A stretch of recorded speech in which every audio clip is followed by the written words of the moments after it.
Today we'll be discussing about the common mistakes made by the students while preparing for UPSC examination.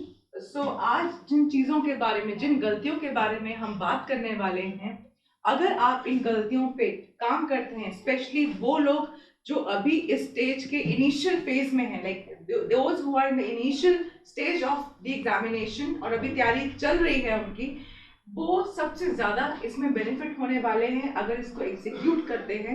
तो जैसा कि मैं generally कहती हूँ कि आपको ज्ञान बहुत लोगों से मिल जाएगा, बट अगर आप ये वीडियो देख रहे हैं तो आपसे मेरे को रिक्वेस्ट ये है कि आप प्लीज़ जो मैं बातें बोलने वाली हूँ उसको इम्प्लीमेंट करिए, instead of just going through the content, consuming the content and creating the content pollution in your mind. Okay, so now proceeding with the mistakes that the students make. So the first mistake is unable to understand the demands of the syllabus. Students क्या करते हैं, अगर काफ़ी students से जब मैं मिलती हूँ, जब वो आते हैं तो जब काउंसलिंग के दौरान भी मैं उनसे मिलती हूँ तो मैं पूछती हूँ कभी सिलेबस देखा है बेटा। कहने को आप ये बोलते हैं कि मेरा यूपीएससी ड्रीम है। सो क्या आपको पता होना चाहिए कि जो आपका ड्रीम है उससे रिलेटेड क्या जॉब्स अवेलेबल हैं, आपका क्या प्रोफाइल होगा, एंड अगर आपके लिए आप उसके लिए स्टेप इन कर भी रहे हैं तो क्या उसका सिलेबस है ना। और ऐसे काफ़ी लोग आते हैं जो बताते हैं कि मैम हमने 3 साल हमने तैयारी किया है, और जब मैं सिलेबस का पूछती हूँ तब भी उनको सिलेबस नहीं पता होता प्रॉपरली, राइट। तो you should know the in and out of this syllabus, that is very important. तो एक राय तो मेरी ये रहेगी, जो भी आपका स्टडी एरिया है वहाँ पे जो सिलेबस है उसको आप पेस्ट कर लीजिए, ताकि वो आपकी आंखों के सामने आपको दिखता रहे। क्यों सिलेबस इम्पॉर्टेंट है? क्योंकि आपको पता रहना चाहिए क्या क्या सब्जेक्ट्स हैं, क्या क्या चीज़ें आपकी पेंडिंग अभी चल रही हैं, क्या क्या आपको कवर करना है, कौन से सब्जेक्ट्स किस सेक्शन में पूछे जा रहे हैं। अगर ये आपको रेगुलरली दिखता रहेगा तो automatically with the passage of time you will memorise it, आपके दिमाग में वो चीज़ रम जाएगी, एब्जॉर्ब हो जाएगी। Okay, next is equal importance to all the topics. Before I proceed towards equal importance to all the topics, जो मैंने सिलेबस की बात करी, सिलेबस में इसीलिए ही बोला कि आप पढ़िए क्योंकि उसमें बहुत सारे सब्जेक्ट्स हैं। आपको नहीं पता कि आपने क्या सब्जेक्ट्स, जैसे हिस्ट्री है, history is further bifurcated into ancient, medieval, modern, post independence, art and culture, world history. So there are different sections of history that you need to know. तो वो आपको कैसे पता चलेगा अगर आप सिलेबस एक्सप्लोर कर रहे हैं, आपको नहीं पता कि इंटरनेशनल रिलेशंस भी इसमें आ रहा है। जैसे स्टूडेंट से मैं मिल रही हूँ तो मैं पूछती हूँ कि आपने इन सब्जेक्ट्स के बारे में सुना है, सो उनका रिएक्शन नहीं होता है। क्यों? क्योंकि उन्होंने सिलेबस नहीं पढ़ा होता। तो जब हम आपको आपके करिकुलम में स्टार्ट होते ही आपको सबसे पहले सिलेबस देते हैं तो आपकी पहली प्राइम रिस्पॉन्सिबिलिटी, और जो हमारा सेशन होता है पहला उसमें भी हम सिलेबस को समझाते हैं, तो आपकी एक रिस्पॉन्सिबिलिटी बनती है कि आप घर जाके भी उस सिलेबस को एक बार रिवाइज करिए, देखिए क्या क्या सब्जेक्ट्स लाइंड अप हैं, क्या क्या आगे आने वाला है, क्या क्या हमें इसमें पढ़ने को मिलेगा। वो जो एक होता है ना कि पढ़ने की इच्छा, एक नॉलेज एक्वायर करने की जो इंक्विजिटिवनेस होनी चाहिए वो आप में दिखनी चाहिए, और वो जितनी ज़्यादा होगी उतना ज़्यादा आपका जो कंटेंट कंजम्पशन है in terms of right quality that will improve. Okay, so as I said, equal importance to all the topics. Equal importance to all the topics मतलब आपको सबको हर टॉपिक को मायने रख देना है। आपको ये नहीं सोचना कि मैं ये छोड़ जाऊंगा, खाली ये करके जाऊंगा, इस तरीके से काम नहीं करना है। You can ask, you can take help अगर आपको चाहिए कि आपने जो जो पढ़ना है, कितना सेक्शन पढ़ना है, दैट इज़ ओके। सी कई स्टूडेंट्स आते हैं उनके पास टाइम कॉन्स्ट्रेंट होता है तो उसमें आप बहुत चीज़ें कवर अप नहीं भी कर पाते, बट इन दैट केस वो पूरा एनालिसिस के बाद होता है कि प्रीवियस ईयर क्वेश्चंस में क्या पूछा गया, कहाँ से क्वेश्चंस नहीं आए, तो चलो हम वहाँ से रिस्क ले लेते हैं। But had been the case कि कोई स्टूडेंट ग्रेजुएशन में आ रहा है, अभी वो ग्रेजुएशन कर रहा है, उसके पास 3 साल का टाइम है, तो we always recommend that please invest time on all these sections but very meticulously, and of course your main focus areas should not be derailed. Okay, now preparing randomly without a study plan, that is the biggest mistake the students are making. I can guarantee you ऐसे बहुत से लोग हैं आप लोगों में से जिन्होंने अभी भी स्टडी प्लान अपना नहीं बनाया होगा। तो ये this is very very wrong. क्यों? क्योंकि आपको पता होना चाहिए, अगर आप अपना टारगेट कह रहे हैं कि मेरा ड्रीम जॉब है तो वो आपका टारगेट है। अगर आपको पता ही नहीं कि उस टारगेट को अचीव करने के लिए आपके खुद के वीकली टारगेट्स क्या होने चाहिए, मंथली टारगेट्स क्या होने चाहिए, तब जाके तो आपका ईयरली टारगेट मीट होगा। तो डेली टारगेट सेट करेंगे तभी वीकली टारगेट सेट होंगे, है ना। तो ये चीज़ें ध्यान रखनी होंगी। अगर आप सोचते हैं आज से कि आज से मैं ये शुरू कर रहा हूँ और इस हफ्ते मैं ये कंप्लीट करने वाला हूँ, अगर मैं इस हफ्ते ये कंप्लीट करता हूँ तो अगर मैं 4 हफ्ते इसमें लगाऊंगा तो 1 महीने में मेरी ये चीज़ कंप्लीट हो जाएगी। इस तरीके से हमको प्रोसेसिंग करनी ज़रूरी है, एक स्टडी प्लान बनाना ज़रूरी है। देखिए, आपको डिसिप्लिन में आना पड़ेगा। अगर आज से शुरू करेंगे तब जाके आप कुछ टाइम बाद डिसिप्लिन में आ पाएंगे। तो इन सब चीज़ों का हम अगर ध्यान में रखेंगे तो ये हमारे लिए काफ़ी बेनिफिशियल होगा। और खाली study plan banana is one thing, implementation is very important. Are you literally executing the plan that you have made? और अगर देखिए, कहने की बात है कि आप पूरा कर पाएंगे, 100% कोई नहीं कर पाता, बट अगर आप 80% भी उसमें से अचीव कर पाते हैं तो आपने अचीव कुछ किया है।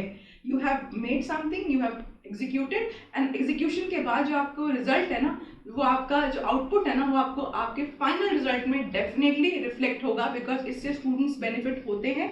एंड इसके साथ कुछ और भी चीज़ें हैं जो हम ब्लेंड करते हैं जिससे आपका फाइनल आउटपुट अचीव होता है, एंड उन चीज़ों के बारे में हम आगे बात करने वाले हैं। So avoid referring to different materials for one topic और subject. Now as I used one word, content pollution.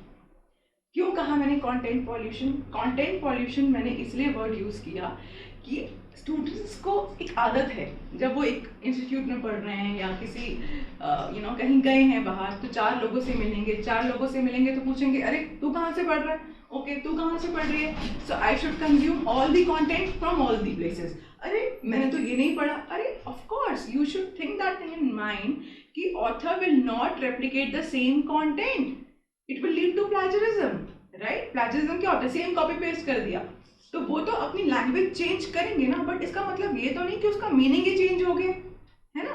तो आपको इस चीज़ का ध्यान रखना है कि जो कंटेंट आप कंज्यूम कर रहे हैं, take refer one source and revise multiple times. अगर आप 10 जगह से 10 अलग फॉर्म में एक ही चीज़ 10 फॉर्म में लिखी हुई है, आप उसको पढ़ रहे हैं कि अच्छा शायद ये अलग पॉइंट ज़्यादा बेटर रहेगा, तो वो आपकी गलती है। क्यों? क्योंकि अगर आप वो उन 10 बुक्स को या 10 सोर्सेज को आप रेफर करने में लगे रह जाएंगे तो आपका रिवीजन कभी भी पूरा नहीं हो पाएगा, बिकॉज यूपीएससी में it's a mammoth task, like there are lot many subjects you need to cover, and अगर आप एक सब्जेक्ट पे 10-10, 15-15 सोर्सेज लगा रहे हैं तो आपको इसमें पीएचडी नहीं करनी है। आपको पहले डिसाइड कर लेना है कि आपको उस पर डॉक्टरेट करनी है या आपको पेपर क्रैक करना है। अगर आपको डॉक्टरेट करनी है तो फिर आप पढ़िए जितना पढ़ना है, बट अगर आपको वाकई में ही पेपर को क्रैक करना है तो उसके लिए एक स्ट्रैटेजी होनी चाहिए कि कौन प्रीवियस ईयर्स में क्या क्या पूछा गया, क्या मैंने अभी तक पढ़ा है, क्या बुक मैं भी सोर्स जो है रेफर कर रहा हूँ। ये जो हमारे नोट्स हैं, जैसे मैं जनरली बोलती हूँ कि आप हमारे नोट्स से पढ़ रहे हैं ना, आपको कोई एक्स्ट्रा चीज़ जाके पढ़ने की ज़रूरत नहीं है। नहीं है मतलब नहीं है, जहाँ रिक्वायर्ड होगा we will intervene and will let you know कि बेटा इस चीज़ को यहाँ से पढ़ लो। बट अगर आपको ये सामने से ये चीज़ अगर मैं बोल रही हूँ, गाइड कर रही हूँ, और जो और भी लोग जो एज स्टूडेंट हमारे साथ नहीं है बट एज अ ऑडियंस हमारे साथ है, मेरा रिकमेंडेशन यही है कि आपको इस चीज़ पे काम करने की ज़रूरत है। अपने नोट्स को कंसाइज करें, कन्फाइन करें। जितना ज़्यादा आप नोट्स को कन्फाइन करेंगे वो आपके लिए उतना ही बेनिफिशियल रहेगा। Now inclusive preparation. कई स्टूडेंट्स आते हैं, मैम खाली मुझे प्रीलिम्स करना है, एक बार अगर प्रीलिम्स क्रैक हो गया तो आई विल सी कि मैं मेंस कर सकता हूँ या नहीं कर सकता, तब मैं देखूंगा। सी, प्रीलिम्स क्रैक करने से आपको कोई रिवॉर्ड नहीं मिलने वाला है, ओके। तो हम लोग उस तरीके से काम करते भी नहीं, और जो स्टूडेंट्स इस डायरेक्शन से आते हैं तो simply we say sorry we can not help you with that. Reason being that student itself is not sure कि वो कर भी पाएगा या नहीं, वो पहले ही प्रीलिम्स की तैयारी को फोकस करते हुए डर लग रहा है। एक जिस चीज़ में आप 6 महीना लगा रहे हैं, 8 महीना लगा रहे हैं, तो आप सोचिए, पहले इंफॉर्मेशन रिट्रीव करिए, देखिए क्या क्या ऑप्शंस अवेलेबल हैं, उस पर वर्कआउट करिए and then step into it. और जब इसमें आप कदम रख रहे हैं तो सोचिए कि इस चीज़ को मुझे करना है, किसी हाल में करना है। तो अगर आप उस तरीके से चलेंगे तो आपके लिए ज़्यादा बेहतर होगा। बाकी विजडम आपका है, बुद्धि आपकी है, आपको जैसे ठीक लगे आप करिए, बट ये मेरी राय रहेगी पर्सनली कि आपको इस तरीके से अपने एग्जीक्यूशन फेज में प्रोसेस को लाना चाहिए। तो पहली बात तो ये स्ट्रैटेजी कभी भी नहीं होनी चाहिए, you know, rather you should go topsy turvy. आप ये सोचें कि पहले मैं प्रीलिम्स करूं फिर मैं मेंस करूंगा, नहीं, अगर आप प्रीलिम्स कर लेंगे तो प्रीलिम्स के जस्ट बाद मेंस लाइंड अप है, तो आप 2 महीने में कुछ खास नहीं कर पाएंगे, so ultimately you will flunk. So there is no point of proceeding in that manner. The right process should be that you prepare parallelly. It should be integrated kind of program that you should follow and proceed. And जब prelims आने वाला हो तब आप उससे कुछ months पहले आप prior MCQ practice, क्योंकि see mains is a bigger domain and prelims is a subdomain with lot of interference of current affairs. So current affairs के तो हम जो magazines ले रहे हैं, magazines आप कर रहे हो, that will suffice. जो हमारी monthly magazines आप ले रहे हो दैट इज ओके। अगर जो सोर्सेज हम आपको और अगर रेकमेंड कर रहे हैं, अगर आप अप्रूवल ले रहे हैं तो आप वो फॉलो करिए, but not beyond that, okay. तो उसके बारे में मैं बात करने वाली हूँ कि आपको पूरा दिन न्यूज़ पे नहीं लगाना है, क्योंकि अदरवाइज आपका जीएस रह जाएगा, तो वहाँ भी आपकी एक स्ट्रैटेजी गलत चली जाएगी, तो आपका रिजल्ट नहीं निकलेगा। So let's work in result oriented manner. Avoiding NCERT text books. बच्चे अवॉइड करते हैं कि अरे एनसीईआरटी तो नहीं करनी पड़ेगी मैम सारी अभी। देखिए, डिपेंड करता है आपका क्या टाइम कॉन्स्ट्रेंट है। अगर आप अभी आ रहे हैं, आपको 1.5 साल के अंदर करना ही करना है ना, तो that is the different thing all together. पहली बात तो थोड़ा टाइम लेके आइए, थोड़ी पेशेंस लेके आइए इस चीज़ को लेकर, क्योंकि इस पेपर में टाइम चाहिए अगर आप बहुत अच्छे से करना चाहते हैं। हाँ, कई बच्चे ब्रिलियंट होते भी हैं, दिमाग भी शार्प होता है, कर लेते हैं, खींच जाते हैं 1.5 साल में, वेरी गुड। बट कई बच्चे, हर बच्चा वो नहीं कर पाता ना, तो इसलिए अपने टाइम को नज़र में रखते हुए, आपको ध्यान में रखते हुए ये चीज़ डिसाइड करनी है। एनसीईआरटी पहले मेरा रिकमेंडेशन रहता था, कुछ सेक्शंस हैं अलग अलग क्लासेस के हर सब्जेक्ट वाइज, वो मैं रिकमेंड करती हूँ that you can go through. अगर वो नहीं है, जैसे कई जो नोट्स, अगर मैं बोलूँ कि हमारा जो एक कॉम्प्रिहेंसिव वाला प्रोग्राम है एनसीईआरटी का, उससे भी बच्चे कर लेते हैं, तो अलग अलग ऑप्शंस हैं, पीडीएफ भी अवेलेबल है एनसीईआरटी, है ना, तो उसके थ्रू भी वी कैन ऑल्सो डू। तो there are different things that we can work together and we can chalk out the plan. But ये हमको ध्यान में रखना है कि एनसीईआरटी को बिल्कुल इग्नोर नहीं कर देना है, that is the wrong strategy, because it forms a base. Not solving previous year question papers, despite telling students time and again कि हर सब्जेक्ट के बाद कोशिश करो कि अपने पेपर्स को सॉल्व करो, रादर चैप्टर वाइज करोगे तो और अच्छा रहेगा, स्पेशली जो आपका प्रीलिम्स अप्रोच कर रहा है। तो ये चीज़ें अगर आप ध्यान में नहीं रखेंगे और आप सोचेंगे कि अरे फैकल्टीज बोल रहे हैं कोई बात नहीं, हमें तो नहीं करना क्योंकि अभी मन नहीं है, या you are not prepare to face the truth, then you are doing injustice to yourself. Okay, so फायदा इसी में है कि you should sweat at the time of training rather than bleed at the time of war. वैसे UPSC war नहीं है ना, कोई वॉर नहीं, एक नॉर्मल सा पेपर है जो सिर्फ स्ट्रैटेजी का गेम है। लोग कहते हैं it is the toughest exam. Tough उन लोगों के लिए है जो एक हैज़ार्ड मैनर में एक गलत स्ट्रैटेजी को डिवाइस करते हुए काम कर रहे हैं, उनके लिए टफ है। बट अगर जो स्ट्रैटेजिकली काम कर रहे हैं वो 1 साल में भी पेपर निकाल दे रहे हैं, फर्स्ट अटेम्प्ट में भी पेपर निकाल दे रहे हैं, तो उनके पास कोई ऐसी मेज नहीं है, कोई ऐसा हथियार नहीं है कि जो उन्होंने छड़ी घुमाई और पेपर निकल गया। वो भी आप जैसे ही नॉर्मल लोग हैं। It is just they have utilised their time effectively with right strategy. हो सकता है उनके पास मेंटोर्स या जो भी उनके घर में अगर लोग हों या गाइड्स हों, उन्होंने हेल्प किया हो, कुछ भी रीजन हो सकता है। अगर आपके पास वो गाइड्स हैं तो ठीक है, नहीं तो you can search for them, but then the point is the execution should be there of the right things, okay, that matters. Reading newspapers, जैसा कि मैंने डिस्कस किया कि बच्चे क्या करते हैं, अगर करंट अफेयर्स की बात करूँ, पूरा दिन आप न्यूज़ में लगा रहे हैं, तो you should limit your time, क्योंकि अगर सारा दिन आप न्यूज़पेपर रीडिंग में ही लगा देंगे, न्यूज़पेपर अंडरस्टैंडिंग में लगा देंगे, तो आपके जीएस के सब्जेक्ट्स, ऑप्शनल के सब्जेक्ट्स कौन करेगा? अगर आपने वो नहीं किया, बिकॉज ऑप्शनल का पेपर आपका 500 नंबर का है, बाकी जीएस तो है ही है इतना सारा, तो अगर आपने वो नहीं किया तो आप न्यूज़पेपर करके कर भी क्या लोगे, है ना? खाली न्यूज़ पढ़ के कुछ नहीं होगा, इसलिए it should be a good blend of the subjects along with the current affairs. So you should stick to one newspaper primarily. What I see is the trend that I see, what students follow is ये newspaper भी पढ़ लिया, ये भी पढ़ लिया, वो भी पढ़ लिया। No, एक follow करो और उसको meticulously follow करो, okay? Not taking notes very important। अब एक होता है कि academy के notes हो गए, institute के notes हो गए, वो notes तो आपको मिल ही रहे, आपके notes कहाँ हैं? That is important. When you are not making your notes, how would you retain the content? For me, as a Percy, everyone has a different frame of reference. But according to me, if you are at your initial stage and you want to do things very meticulously, जितना ज़्यादा आप लिखते हैं ना, उतना ज़्यादा आपके दिमाग में रिटेन होता है.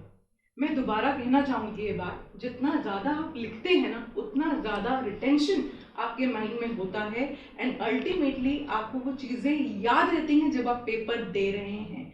सो अगर आपका सिंगल पॉइंट ऑफ कॉन्टैक्ट उस टाइम पे आपके नोट्स होंगे जब आप पेपर के लिए जा रहे हैं, तो it will lead to less confusion rather than 3-4 books you are opening पर subject and you are unable to recall and there is a blackout कि अरे मैंने क्या पढ़ा था. इससे बेटर ये है कि आप नोट्स पढ़िए, अपने नोट्स को ही रेफर करिए. अगर नोट्स बनाएंगे तभी तो आप नोट्स को पढ़ेंगे.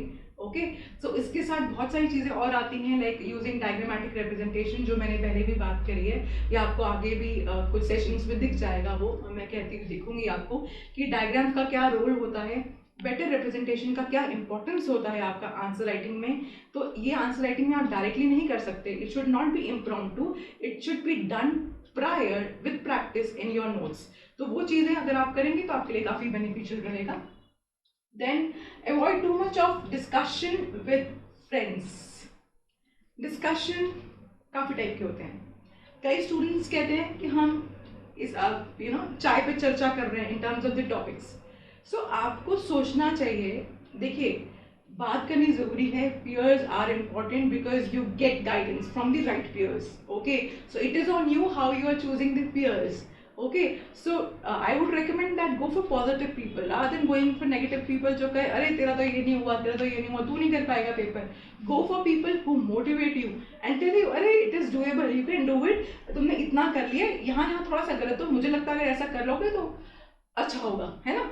सो अगर वैसे पीपल आपकी लाइफ में हैं, वैसे लोग आपकी लाइफ में हैं, तो definitely they can help you to succeed. तो discussions are important. Sometimes when you are into rigorous studies you need a change, है ना. तो अगर आपको डिस्कशन टॉपिक्स वाइज भी कर रहे हैं तो आपके लिए अच्छा है. And I always recommend there should be a buddy system. I hope you understand what is a buddy system. When you have a friend, अगर आप पढ़ना चाह रहे हैं तो अगर उसका कोई इंटरेस्ट एरिया है, आपने उसको बोल दिया कि ये तू पढ़ ले एंड मुझे ये समझा दे, है ना. So if that kind of buddy system, if that option you have, है ना, तो you should explore it because ये आपको काफ़ी हेल्प करता है in terms of pacing up the work. Okay, then revision planning for IAS examination. मैंने पहले भी डिस्कस किया है. रिविजन को लेते हुए रिविजन आपको टाइमली करनी ज़रूरी है.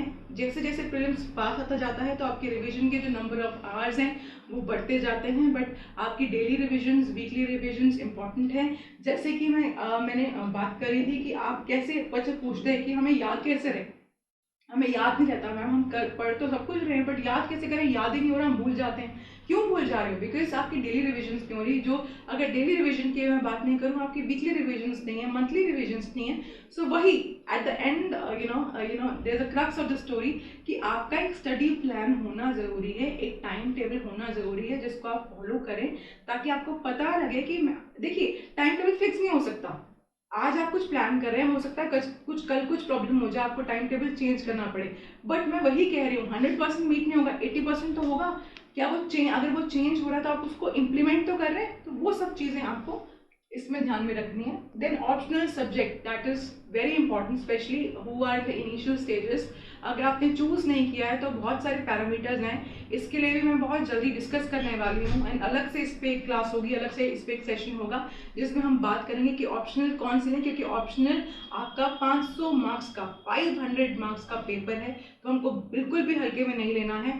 अगर हमने इसको हल्के में लिया और हमने गलत ऑप्शनल चूज कर लिया तो हमारे 4 से 6 महीने डेफिनेटली इस ऑप्शनल में गए. एंड अगर 4 से 6 महीने गए तो इसका मतलब हमने काफ़ी टाइम लूज कर दिया इन terms of GS preparation and in terms of other subjects like your SC also. तो अगर वो टाइम गया तो वो टाइम वापस नहीं आएगा. वो टाइम वापस नहीं आएगा तो आप जानते हैं कि क्या होगा, right. Then SC and answer writing पे प्रैक्टिस करना very important, very very important. इस पर भी मैं एक अलग से क्लास लूँगी क्योंकि ये सारे जो सेक्शंस है ना, ये सारे बहुत इंपॉर्टेंट हैं. क्योंकि ऐसे पेपर को भी स्टूडेंट्स बहुत लाइटली ले रहे हैं. अरे 250 नंबर का पेपर है ना. They are giving you 2 essays and 3 hours of time. They are not expecting juvenile kind of essay from you, है ना. तो वो एक किडिश टाइप ऑफ essay नहीं एक्सपेक्ट कर रहे हैं. They want you to represent your thoughts very effectively. तो उसके लिए आपको थोड़ा प्रैक्टिस करनी पड़ेगी, मेहनत करनी पड़ेगी। तो उस मेहनत के लिए भी आपका शेड्यूल होना चाहिए कि मैं कितने एसेस करके जाऊं before I sit for the examination. तो मैक्सिमम स्टूडेंट्स में देखते हो ऐसे करे नहीं होते और ना करने की इच्छा रखते हैं। ये बहुत ही गलत स्ट्रैटेजी है। आंसर्स की तो आपको मैं कहती हूँ, जैसे आप रेगुलर टेस्ट हमारे यहाँ पे दे रहे हैं या आंसर राइटिंग कर रहे हैं या प्रीवियस ईयर क्वेश्चन पेपर अगर आप सॉल्व कर रहे हैं तो बहुत अच्छा कर रहे हैं, दैट इज़ वेरी गुड। उसके साथ साथ आप एसे राइटिंग भी फॉलो करिए। So that's it, thank you.